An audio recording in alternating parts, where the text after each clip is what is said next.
Okay.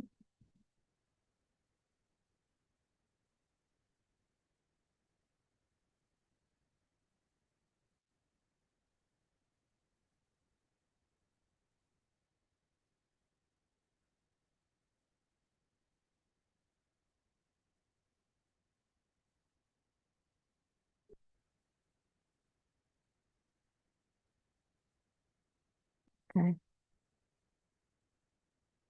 Okay, we're just waiting for a few minutes for people coming in. Yeah, a couple of seconds.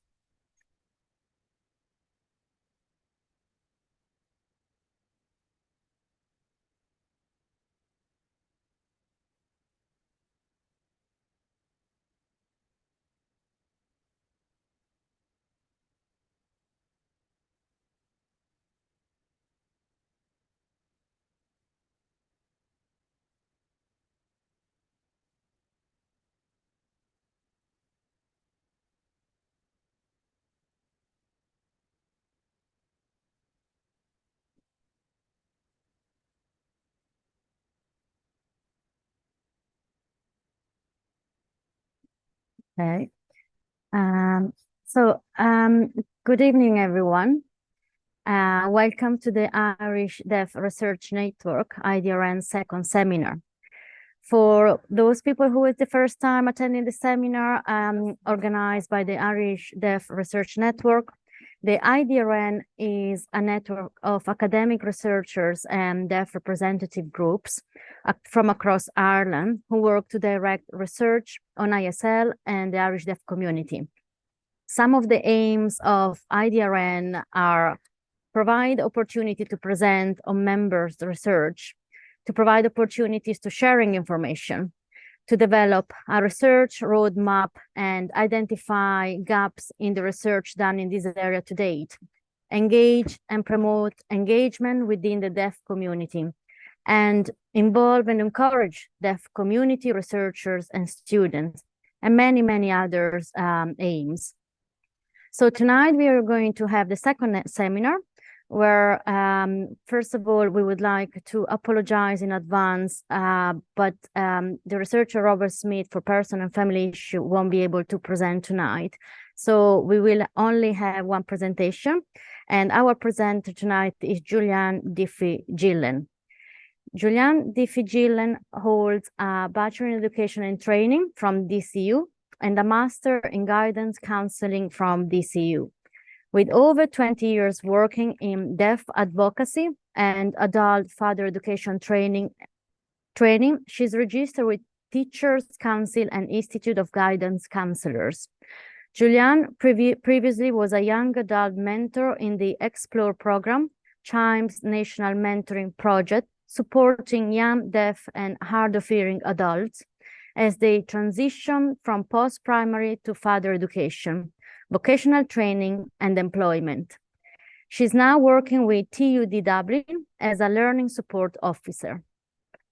So today's presentation is from her master's dissertation entitled, "Is there a place for mentoring within the guidance profession?" An ethnographic study into mentoring deaf and hard of hearing people in Ireland.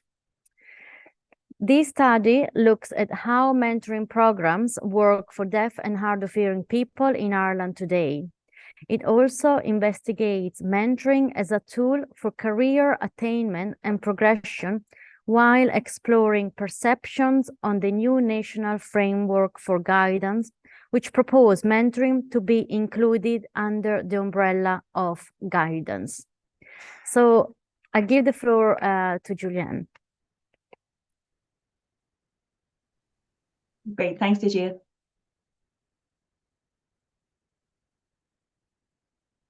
So thank you to the IDRN team and committee for inviting me here this evening to present and giving me the opportunity to present my research to you. Next slide, please.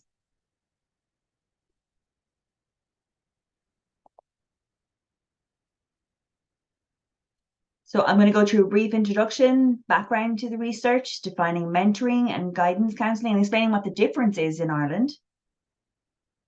I don't use this sign, guidance counselling, because it's a wrong context. We don't do counselling.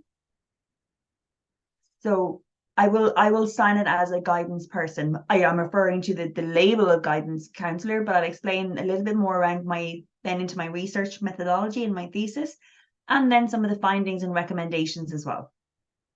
Next slide, please. So as Lucia has already mentioned, all of this, thank you. I don't need to repeat it all. I'm not going to bore you with the same information. So Cormac, you can move on to the next slide. So the background to my research. Why did I decide to research this topic?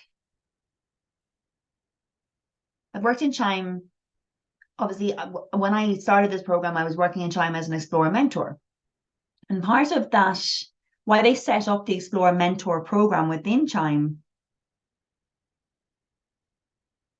was because part of their strategy plan in terms of they used a research method to find out where the issues were, where the gaps were. And they felt that deaf and young deaf people were supported very well in school, but when they left school, there was a big gap.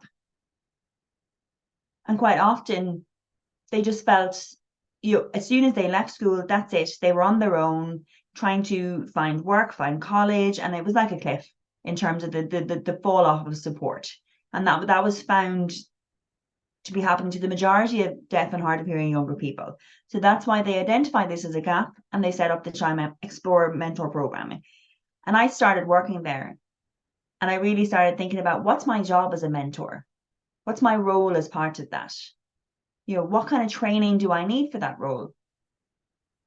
And I found the course in guidance. Did I want to become a guidance counsellor? Potentially.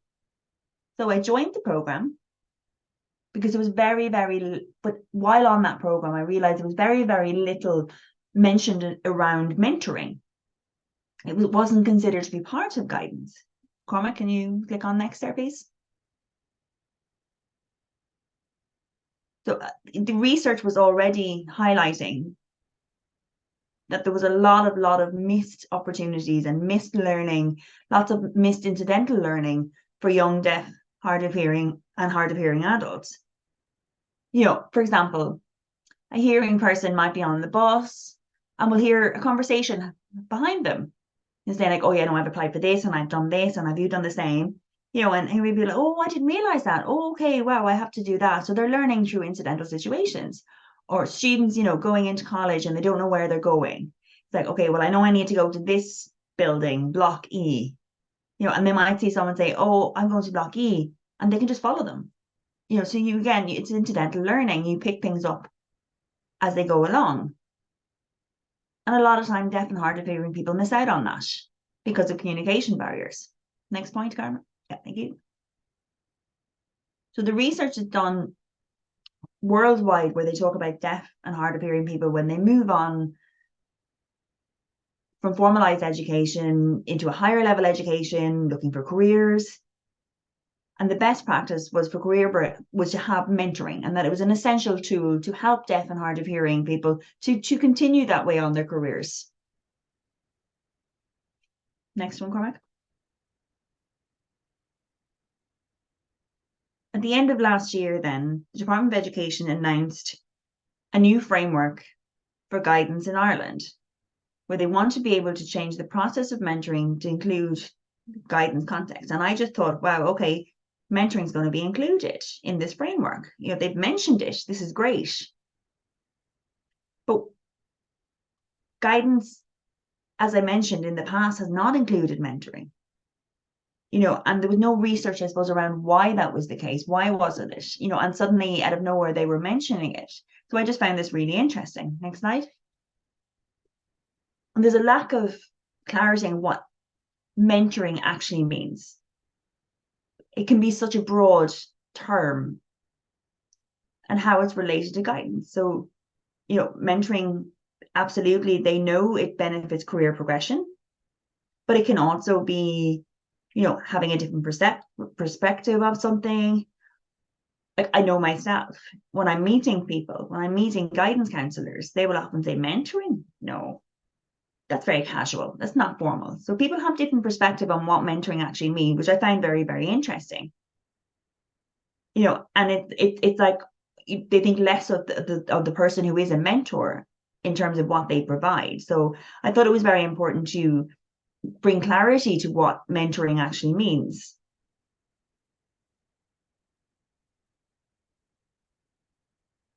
Globally, research is very, very poor around this topic. I had to look hard for my research, for my literary review. Like, it appeared to be a lot, but when I really looked into it, it was very, very poor. Mostly around, very, very few around guidance and mentoring together.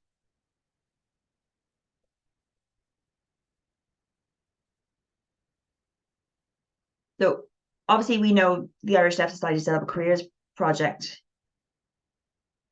and they would have sent out, they would have had different, it's closed now, it was back a long time ago when they would have had that, where they were deaf guidance, where they were trying to provide more access to guidance for deaf people. And they had mentioned it themselves as well, that they were looking for research at the time, and they could not find it. So from over 3,900 studies that were selected, I found very similar ones. There was a lot of 1,180 duplicates that need to be removed. There was also ones that were not suitable. There was very little mention of mentoring. 91 eventually were assessed to be suitable to talk about guidance or mentoring in career progression. But again, there was other supports that were vocational training. There was lots of stuff I had to narrow down. And I ended up with only 12 studies to include. And these were only the 12 studies that mentioned deaf and hard of hearing. That was it. And this is globally. I'm not even talking about nationally. I'm talking about globally. We had 12 studies that I was able to use. We're just going to swap interpreter at the same time.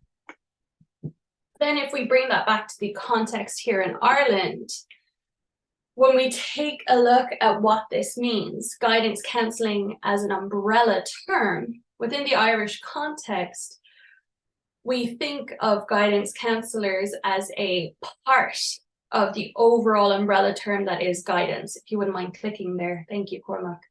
So guidance in Ireland is, importantly, fully enshrined in Irish legislation. It's embedded in various legislations we have in Ireland. And the reason for this is there is a clear rationale for guidance provision that wholly focuses on the goal of career and personal attainment of individuals. Legislation also protects the individual who work as guidance counsellors in Ireland.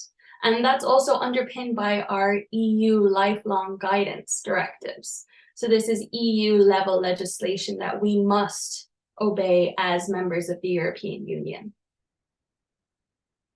But it embodies a huge range of services. This goes from primary to tertiary education, and it is inclusive of things outside of the academic setting as well. So if we're talking about individuals who are in first year in this learning of guidance, they learn about social well-being, they learn about who they are as part of a university context, and that is a part of guidance in tertiary education. And then in employment settings, you know, there are often continual professional development programs that you have to do as part of your learning. And it may not be explicitly said, but that is a part of guidance.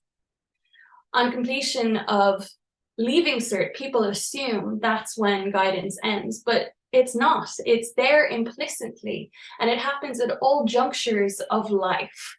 The career change, or heading back to university as an adult, or maybe someone left school at a young age and decided later on to come back. Throughout all these junctures of life, there is guidance. There is the employment training schemes. There are higher education institution, HEI, which focuses on student support, which is a part of my role now in TUD. That's what was announced earlier, is that I'm a support officer. My role is guidance. I work as guidance counselor. I work with the welfare office, who would also be considered under this, mental health, well-being, socialization. Like, guidance encapsulates a huge number of services, and all these services are protected by the legislation in Ireland. You also think of individuals who may be out of work for a long time, who are on social welfare, who can get heavily involved in trying to get people back into work. But the individuals who are in the system trying to help people get back into work are guidance. That is a part of guidance. They don't want people to remain on dole for a long time. If you've been there for X amount of years, you must go into services to brush up your CV and skill set to get you back to work. Alternatively, if people are skilled and want to go back to work, they may not have the appropriate skill set. There is a system in place to reskill individuals in ICT, for example, so that they can find a relevant job. So a lot of individuals, hard of hearing individuals who are trying to go back to work, avail of these schemes, which would all be under the branch of guidance. But there is a clear definition of guidance in Ireland. Guidance facilitates people through their lives to manage their own educational, training, occupational, personal, social, and life choices so that they reach their full potential and contribute to the development of a better society. Basically, work to pay tax. You know, that's the aim of guidance in that sense. Next, if you wouldn't mind, please. Ooh, now we're getting into mentoring and the definition of such in Ireland. If you wouldn't mind clicking next, please. There isn't a legislation or formal definition protecting mentoring as a term or idea in Ireland. What is interesting, when you consider mentoring versus guidance and the thinking around that, mentoring has been around for yonks. It goes back to Grecian times, to the Greek society. There's Iliad, who wrote about mentoring on his shipping venture, and in his diaries that are beyond extensive, Iliad mentioned poetry about leaving his son and how his son would grow up, and he hoped that he would have good education and become a good man. And he gave his son the contact of his good friend, and his good friend's name was Mentor. And that's the etymology of the term mentoring. So when we think of mentoring and where it comes from, we consider it as role models. We consider it as someone to learn from, who can educate. I mean, there are various forms of mentor-menteeship. And as we go through this, we'll have a better idea of what that means. It's a dyadic relationship. It's a two-way relationship over a span of time.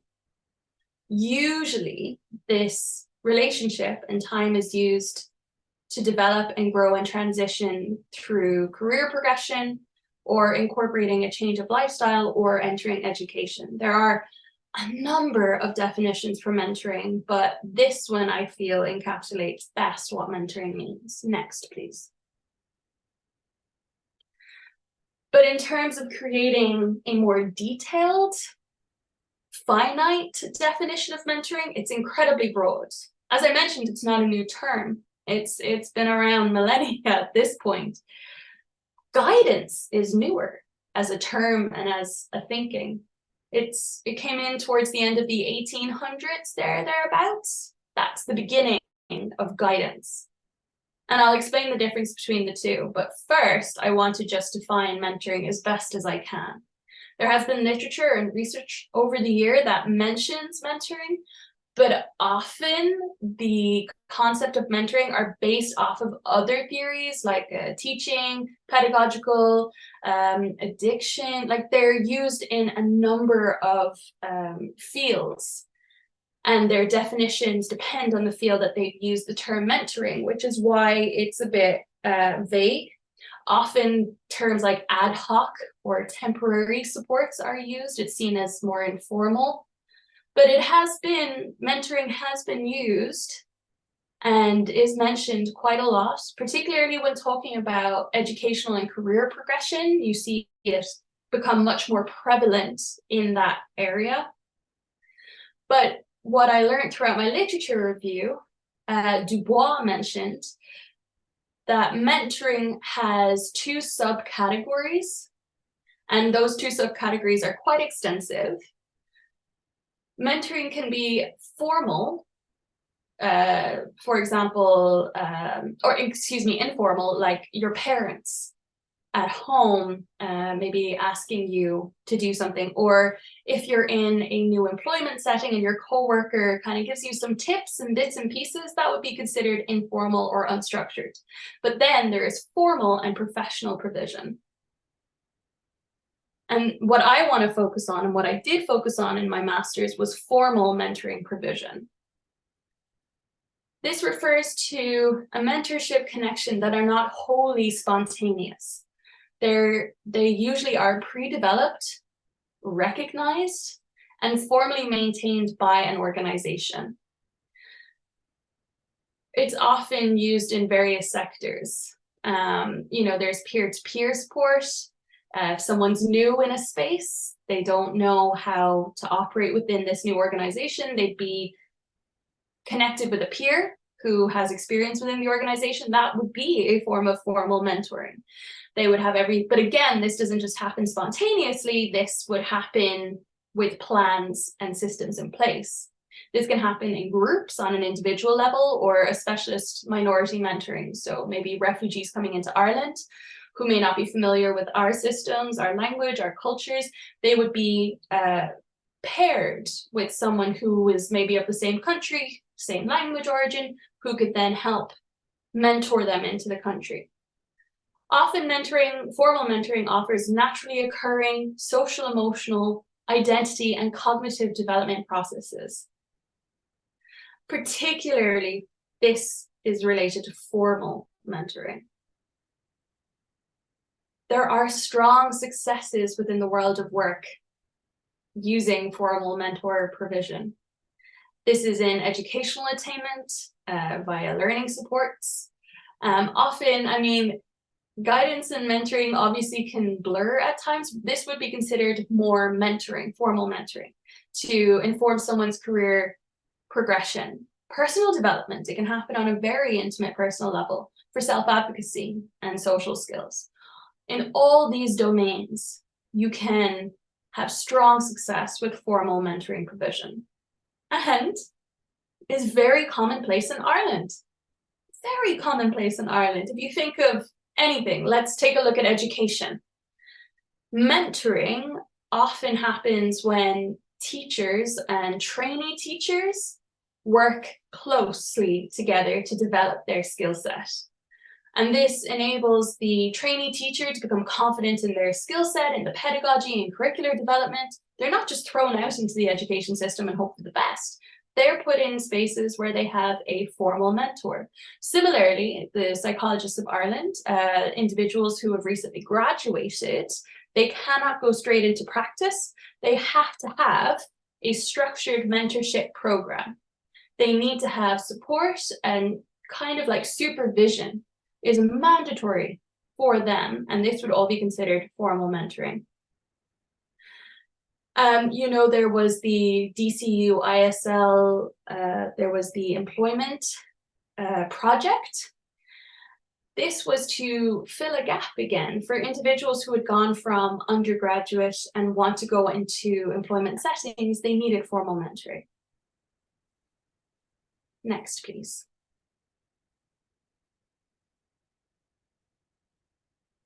Considering other formal mentoring programs in Ireland, I have mentioned the Explore program where I have been working for the last 3 years. There's also this is designed for those who have finished school and considering their long-term development. entry into further education or training programs, or straight into employment.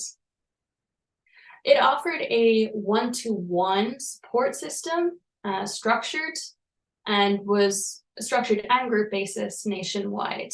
And it tended to be information sessions and support sessions, so people knew what they were getting into. For example, going to university, people considering going to university. Next, please. And then other programs that would provide supports for deaf people. There's one named as Walk, which is based in Dublin.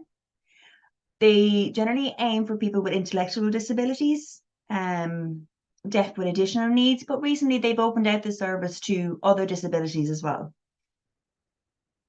They support deaf and hard of hearing people by including them in training, helping them to become, look for career guidance, giving them life skills, building their confidence. So they provide the service as needed. They will see what the person really wants to do and individualize the service in that way. So say, for example, they have a coffee shop there as well, and that helps people to learn how to work in a coffee shop, or they have links with other organizations like Tala Hospital, and they can get people in there on work experience. They have administration services, a group that goes in there and works in Tala Hospital within there. But they have, again, then they have their own mentors who walk in there and work with them in there and monitor them. And it's a really, really good mentoring program. Nothing to do with the hospital. They just provide the employment, but then Walk then provide the mentoring service of those people that are going in there for their work experience. And generally, it's about employing people with disabilities in the local workplace. Another one is the National Learning Network. When you attend college, you will have links with the disability service or the access officer. But if you go to an FET, a further education and training place, for example, like do a PLC, often there's no support in those scenarios. So normally a teacher might say, okay, you're responsible for looking after access, even if the person has applied for access, and it doesn't always work well. So the NLN had set up a special support service, which it's a very, very strong. It provides one-to-one weekly meetings. It provides services to different FETs around the country who have disabled students register, making sure they're applying for the right supports, making sure they know what to do, how to support those students. So it's an extra layer of mentoring. There is definitely occupational therapists, psychologists support there as well. And again, it's to help the person decide, figure out for themselves how they are going to be able to get through this, how they're going to, and it really works well. Particularly with deaf and hard of hearing students who go to FETs, and it's very individualized. For example, if the person doesn't know what they want to do, they will set up a program and they will work with that person to investigate what their interests are. So it can be a very, very a really good pre-step into college as well. And they get the support and they get everything that they need. And it means that when they go on to further education, again, they know what to ask for. Of course, you all know AHEAD and the WAM program, the Willing Able Mentoring program. And this is for people who are graduates, who are looking for workplace placement. And often they're not unsure of what to do at that point. So AHEAD offer work placements, paid work placements with full training, mentoring. And what I really like about this is they don't just work with deaf and hard of hearing people to get them in, they also work with the employers. So it's not just the individuals, but it's also the employers, and they raise awareness amongst the employers how they can support deaf and hard of hearing students, which I think is a much better process. Okay, next slide.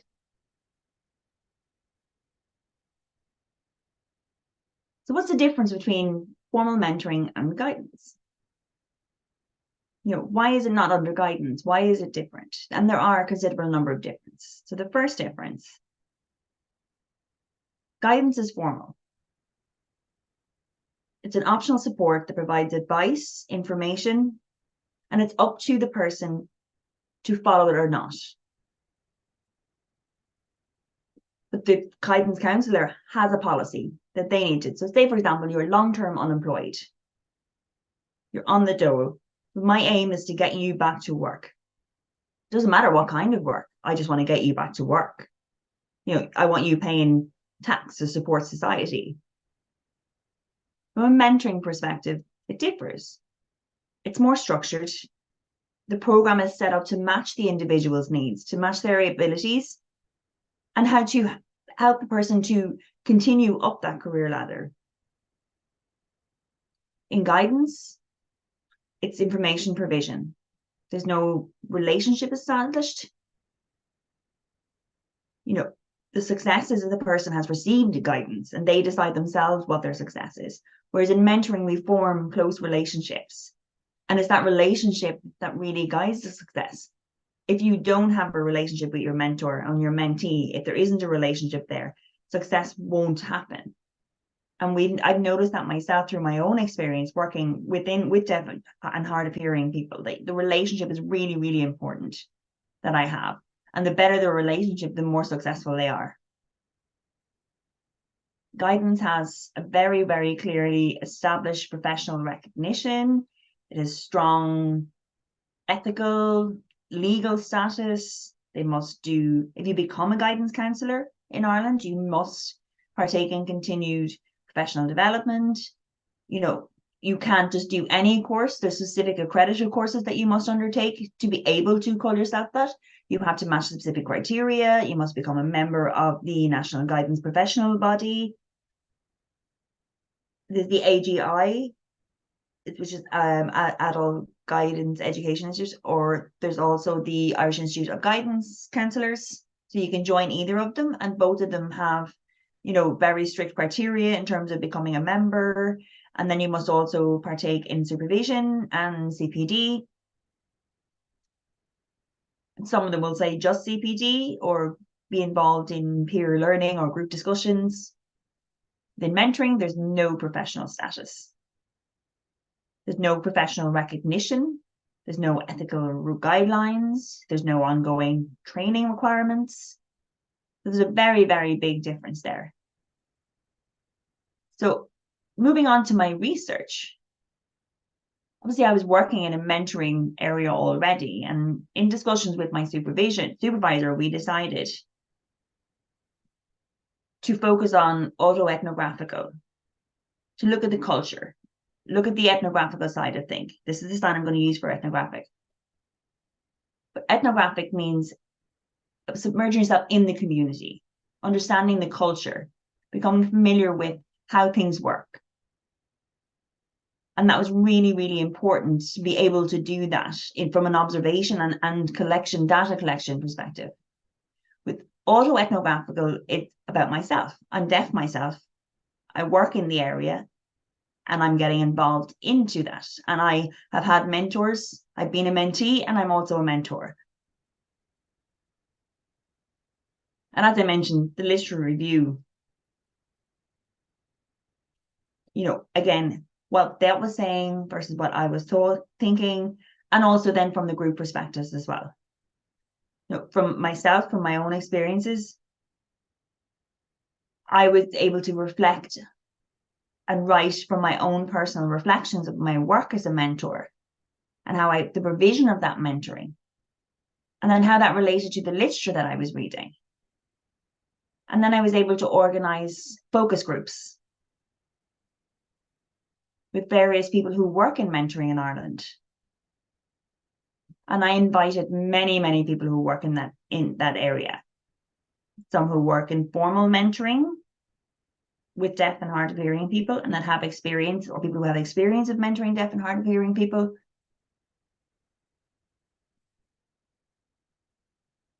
As I mentioned earlier on, there was only 12 papers that I could depend on. I found a few more that later on that I was able to include, but there was more around disability in general, not necessarily around deaf and hard of hearing. So again, I had to consider identity in that as well and think about all three different groups. Next slide, please. So before I explain around the process of the three groups, I just want to talk about the process in general, or part of the process. So I had to apply for research because I was ethnographic. It was a personal view. So I had to go through an ethics review process to make sure that everything was covered before I met with people as part of my groups. And a small part of that was axiology process. And that was around the inclusion process and the value of inclusion. You know, as a deaf person myself, I was going to be researching something linked with the deaf and hard of hearing communities, often a vulnerable community. You know, under general ethical research guidance framework, I am part of that, and I had an issue with that as well. But I had to show I've had a very, very strong ethical approach to my research, and that was included in that process. And that was by Quirk et al. in 2022, and it was about inclusion as a process. And they set up a framework, you know, that offered a practical way of including, an ethical, practical way of including people who you were researching within that. A lot of this was based on UD and UDL. And it was the inclusion of people with disabilities within the research, you know, without considering or labeling them as being vulnerable. So this was very, very important. And inclusion was very, very important as part of my research. And it really, really showed that ethnographical research, because I was including the people who this very research was about in the research. And it was an additional layer, and it was tricky, but that's what I wanted to do. And the aim of my research was to talk about inclusion. That was a theme.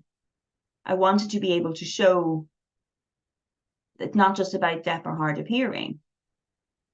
It's about what they can achieve. It's about what they can get. What method will work better?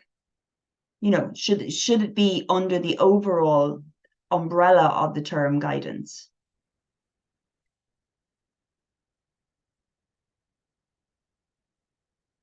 As I mentioned, I had 3 different groups. And then I had to consider common themes amongst the 3 different groups. So I call that the triangulation of thematic analysis. So for this, I followed Clark and Braun 2016, where I was able to detect different thematic issues that was coming from all 3 groups. Using a social constructive, making sure that it wasn't just guided by my own personal views, but that I was more open-minded to what was actually happening in the conversation. What are the focus groups saying? What are the various literature? What's that saying? What are the different groups that I'm involved with saying? And that was linked with my supervision as well, to make sure that it was that independent view. I could explain what I found. I could explain what the group found. I could write a whole book on the different thematic things, but we'd be here all night if I was to do that. There was a lot of findings. So I'm just going to talk about the most common findings between all 3 different groups. The first one was, you know, mentoring is a very, very individual, 2-way journey. It's not just about me as the mentor, but it's about the mentee as well. You know, how we impact each other. You know, as a mentor, I'm not teaching the person, and they are actually maybe educating me at times. And the book said the same, and the group said the same. And I thought that was a really powerful message, that it's a very much a 2-way journey. It's not me supporting the person. They're also supporting me to become a better mentor. The second one is, Jai Cormac, can you just go back there? Thank you. The second one then is, mentoring is a necessity for career progression.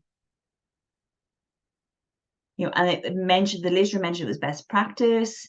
Lots of people had said the same thing, that it was better than guidance. And I was finding that very, very clearly. There was evidence there to say, you know, deaf people have guidance support and it hasn't been successful. Whereas mentoring would change the outcomes and what was happening.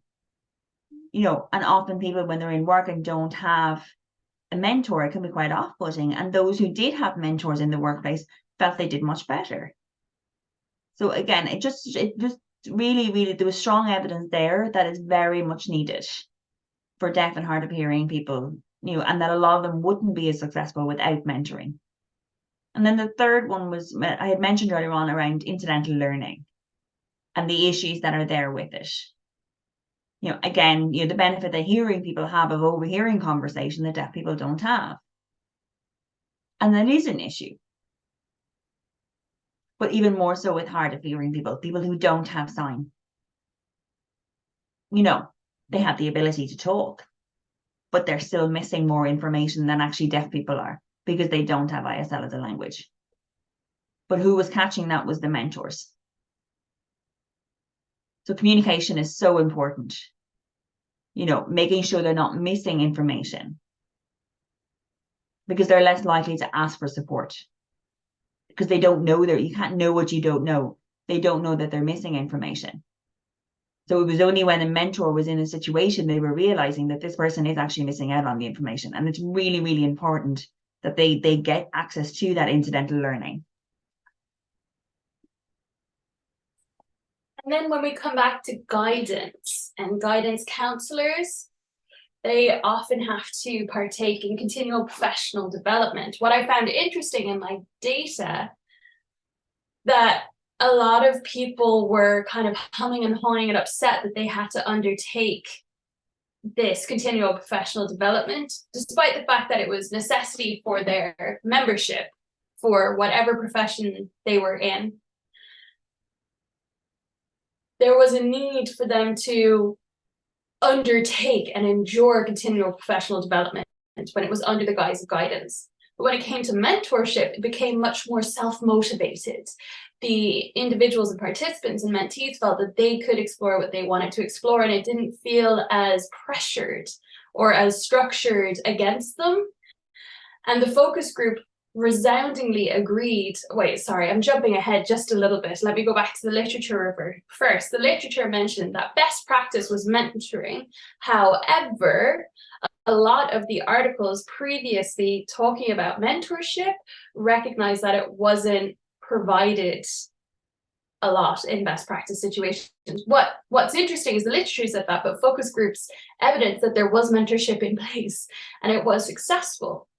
So it's interesting that it's not just about mentoring the individual, but also working as a mentor. You end up kind of advocating and working with your mentee, maybe with an employer or something. If an individual is really thrown, they're not sure how to access services, the mentor would then kind of act as advocate as well. And they were involved in the process from beginning to end. It wasn't just offering advice, but supporting individuals. They do get involved. And the research mentioned that this is what mentors should do. But the focus group's evidence, it's happening. That is what they're doing. Now, of course, with every study, there are limitations. And this is part of my thesis as well, is that it was a very short time frame for an ethnographical based research. I started January to April. There was a debate around ethics and so on. Then the research progressed, writing. All of it is incredibly short for an ethnographical study. Generally, when you do an ethnographical study, it's minimum 1 year, which I didn't have. Now, that's not to say my results aren't strong. They are, but it would be stronger with a longer span to conduct the ethnographical study. As is in the case in most research, personal biases and experience influence or create barriers, especially when you're networking. Now, I benefited knowing the individuals, so that could be seen as a positive benefit. But it also has to be acknowledged in my research that I do have a strong belief in mentoring. And that is a bias, so I had to try remain as objective as I possibly could, maintain reflective practices throughout my research, and ensure that my supervisor kept me in line, that I was following appropriate procedures. Also, within my focus group, there was a lack of deaf, hard of hearing to deaf, hard of hearing mentoring experience found by people. Now, they happened. There are mentors interested. There are people who are looking for it, but unfortunately, time and it just didn't work out. And that's what I've seen in findings myself, is that people are looking for deaf, hard of hearing mentors, but often it doesn't work out. And of course, when talking about guidance counselling and their practitioner views, I didn't have the scope, the time to include their perspective, which is unfortunate, again, due to the short amount of time I had to conduct my study. I think it's always important to garner information from all participants and all stakeholders, and I think it would have been interesting to explore that avenue, but it wasn't possible.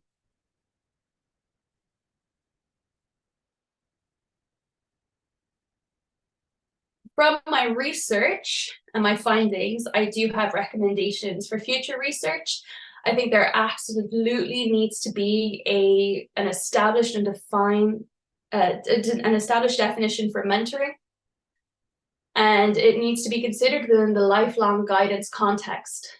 Lifelong learning does mention mentoring with adult, it does mention mentoring. Adult education also mentions it.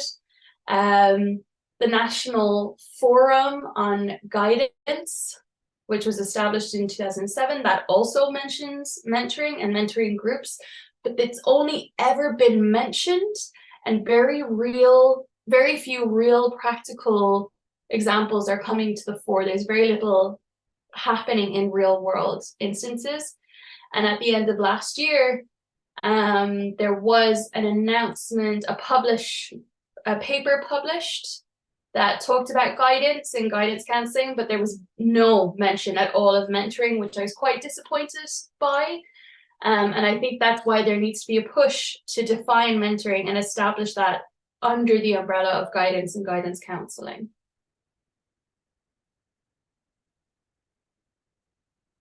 Equally, in having a definition, there needs to be legislation in place to recognise formal mentoring provision as a professional service, because we've seen how beneficial it is. I know there's a group in Cork going into the deaf school who are mentoring to foster confidence and identity within deaf and hard of hearing students in that school, and there should be recognition for that work that's happening. It also, in being recognised, would create formal mentoring provision and services that could support individuals in any capacity, that could be recognized as part of continual professional development, or could be something explored for people who work under CORU as a social care.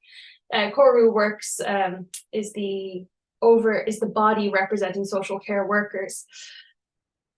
If you are a social care worker provider, it would be amazing to have a formal mentoring provision in place to foster self-reflection and to have that recognized as part of CPD.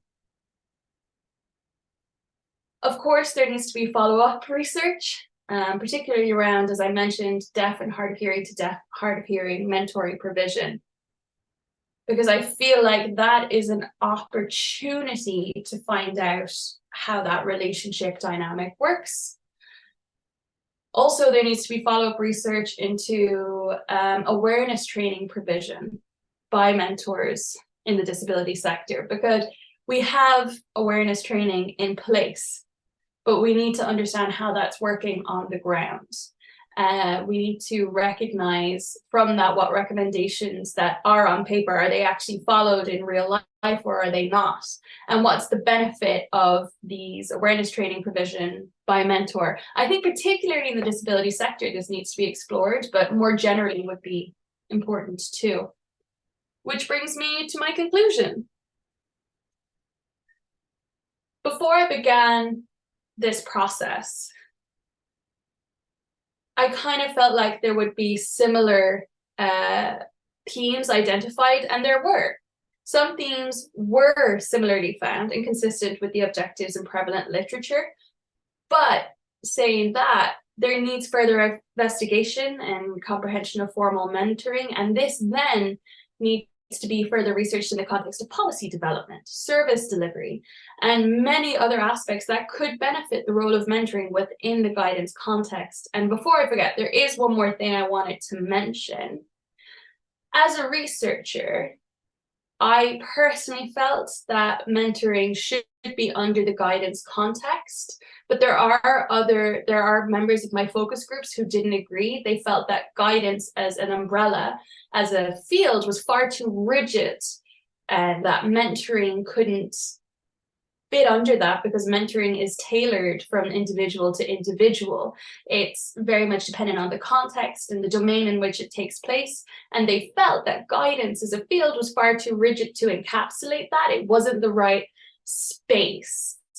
They felt that if mentoring went under the guidance context, then it would have to assimilate to what would be expected by guidance and would become more of an information service and maybe dilute the quality of mentoring. So with that in mind, it brought to mind the idea of the disability officer in university settings, because they don't work just as a mentor, they work as advocacy. And in the Disability Act, it does specifically mention that the disability officers need to be in the various county council regions, and they are there to monitor, mentor, and protect and support those who are disabled following the National Disability Framework and the NDA organization. And I think it's a beautiful policy that encapsulates at a professional level how mentoring could work, as how it could work in this domain and how that could maybe be applicable, because it is separate. It is absolutely separate from guidance. So yeah. These are my endless list of references. If anyone wants a copy of the presentation, I'm sure Cormac will send it on as needed. That's it. Any questions? Just let me know. Thank you, Julianne, for the amazing presentation. Very, very interesting, and well done, and congratulations. So we have some time for question and answer. If you want, you can type the question in the Q&A box,